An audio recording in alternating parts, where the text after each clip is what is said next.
Coach Taylor, what's your view on young players playing for multiple coaches in multiple programs? I think it's like anything else. If the more voices you have telling you things, whether right or wrong, I think the more challenging it is for the player. I think if you play for a coach that plays zone the whole time and never lets you shoot, never lets you reach your potential, and teaches you the wrong way to play because he's a parent who just learned how to coach on YouTube, and then you go play for a really legitimate coach, and then you play for a third coach and a fourth coach, and there's just so many messages being sent to you, right or wrong. It's just going to clutter that young player's brain.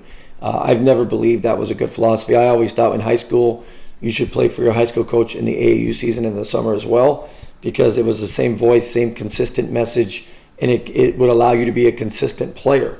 Playing for multiple coaches, especially at a young age, just scatters the brain. And I've seen it hundreds of times where kids are really good for me, and then they go play on these other programs, rec leagues, church leagues, town travel teams, middle school teams. And then when they get back to me again in the spring or the summer, I have to start all over. And the footwork is bad, and the coach would just press the whole time. There's no fundamentals to it. Just run around with your heads cut off, run around trapping everything like it's recess. And then you get to me and we're talking about fundamental rotations, and it's very difficult for a young player to play with a bunch of different voices in his head at the same time. It'd be like if you were a kid trying to learn math and you went and you had a different math teacher teaching it a different way every week, and you're trying to learn how to do a Pythagorean theorem, and 6 different teachers teach you 6 different ways. Well, when you have to go do it on a test, you'll be thinking, which way do I do it? I think I learned it this way. This is the better way. It just doesn't make sense. You want a consistent voice. That's why teachers are usually there for the entire year. Then the following year, if you want to get to another coach, that's fine. But having 3 math teachers in 1 year would make it more difficult than just having the one.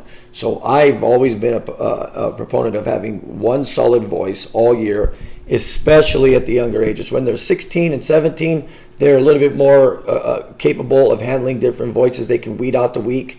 They're a little bit more mature. They're a more fundamental player. By that time, they should be skilled, so they can handle the different voices easier, I think, than a 12-year-old that's hearing it from 3 or 4 different coaches. When you travel and play in these all-star camps, you're going to have different coaches there for a week. That's different. But having different coaches for 3 weeks, 6 weeks, at 6-week periods or intervals is, I just think, a negative for the player.